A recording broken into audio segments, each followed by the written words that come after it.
Sir පුතා සීටු කියන්නේ මොකද්ද? සීට්ටු කියන්නේ පුතේ කිහිප දෙනෙක් එකතු වෙලා මුදල් දාලා වරකට එක්කෙනෙක්ට වැඩි මුදලක් ගන්න තියෙන ක්‍රමයක්. සර් වෙන්දේ සීට්ටු කියලා එකක් තියෙනවනේ. අන්න රයිට් පුතේ. සාමාන්‍යයෙන් ගොඩ දෙනෙක් සීට්ටු ගැන දන්නවා වුණාට ඔය වෙන්දේසි සීට්ටු කියන එක දන්නේ නැහැ. ගොඩක් ව්‍යාපාරිකයෝ තමුන්ට එකපාර මුදල් හදිස්සියක් වුණාම ඔය වෙන්දේසි සීට්ටුව පාවිච්චි කරනවා. අපි කතා කරමු මේක කොහොමද කරන්න කියලා. සීට්ටු දානවා කියන්නේ මොකක්ද? අද දවසේ අපි කතා කරන්නේ මේ සීට්ටු කියන කාරණේ. බොහෝ දෙනෙක් සාමාන්‍ය සීට්ටුව ගැන දන්නවා. දැන් සාමාන්‍ය සීට්ටුවේදී වෙන්නේ අපි හිතමු 10 දෙනෙක් විතර එකතු වෙනවා. ඊට පස්සේ හැමෝම සමාන මුදලක් දානවා. ඊට පස්සේ ඕකේ තුණ්ඩුවක් උඩ දානවා. ඊට පස්සේ ඇහිඳලා අංක අනුව තමුන්ට මුදල් ලැබෙන එක. හැබැයි මේකට වඩා ඊටාම වැදගත් දෙයක් තමයි ගොඩ දෙනෙක් නොදන්න වෙන්දේසි සීට්ටුව කියන්නේ මොකද්ද කියන කාරණා. වෙන්දේසි සීට්ටුව කියන්නේ කෙනෙක්ට ඇත්තටම ලාභත් ලබන්න පුළුවන් අවස්ථාවක්. මොකද වෙන්දේසි සීට්ටුවේදී කෙනෙක් තමුන් ගෙවන ගානට වඩා වැඩි මුදලක් ලැබෙනවා සමහර අවස්ථාවල. අද දවසේ අපේ මාතෘකාව වෙන්දේසි සීට්ටුව කියන්නේ මොකද්ද කියන දේ පැහැදිලි කරන එක. සීට්ටු වර්ග කීපයක් තියෙනවා. ගොඩ දෙනෙක් දන්න එකක් තමයි ඔය ඇහිඳන සීට්ටුව කියන එක. ඒ වගේම ඉල්ලන සීට්ටුව කියනවා. ඒක තමයි අපි අද දවසේ විශේෂයෙන් කතා කරන්නේ. දැන් මේ ඇහිඳන සීට්ටුව කියලා ගත්තොත් ඊටාම සරලයි. විවිධ ශේෂ්ත්‍රවල ඉන්න හිතවතුන් එකතු වෙලා මේ සීට්ටුව දානවා. ඔබ හිතන්නකෝ කට්ටිය 11ක් ඉන්නවා කියලා. වාරිකය 10000යි.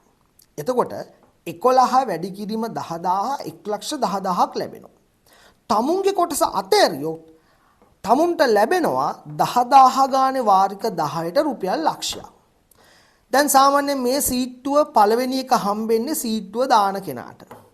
ඊට පස්සේ 2 3 4 ඉඳන් 11 වෙනකන් ලැබෙන්නේ තුණ්ඩු උඩ දාලා. ඉතින් ඇත්තටම එක එක්කෙනා අහුලන තුණ්ඩු අනුව තමයි රුපියල් ලක්ෂය ලැබෙන්නේ. වැදගත්ම කාරණේ තමයි අපි කතා කරන වෙන්දේසි සීට්ටුව කියන්නේ මොකක්ද කියලා. ඔබ හිතන්නකෝ සමාජිකයෝ 11ක් ඉන්නවා. එක්කෙනෙක්ගේ මාසික වාරිකය 10000යි. එහෙනම් අර ඉස්සෙල්ලා එක වගේම 1,10,000ක් ලැබෙනවා. තමුන්ගේ එක හැරගත්තොත් එතනත් 10000 වැඩි කිරීම 10 ලක්ෂයක් ලැබෙනවා.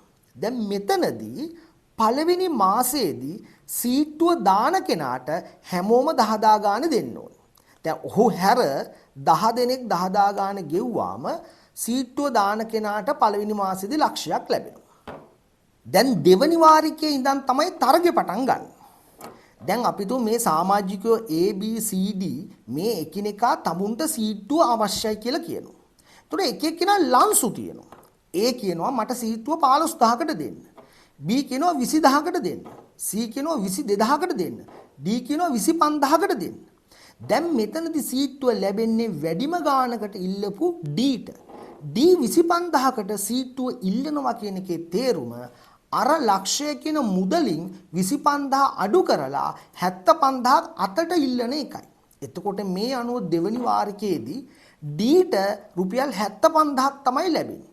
ඒ 75000 අනිත් අය ගෙවන්නේ කොහොමද? 75000 බෙදනවා 10න් එක වාරිකයක් 7500යි. ඒ අනුව D ගෙවන්නේ නැහැ.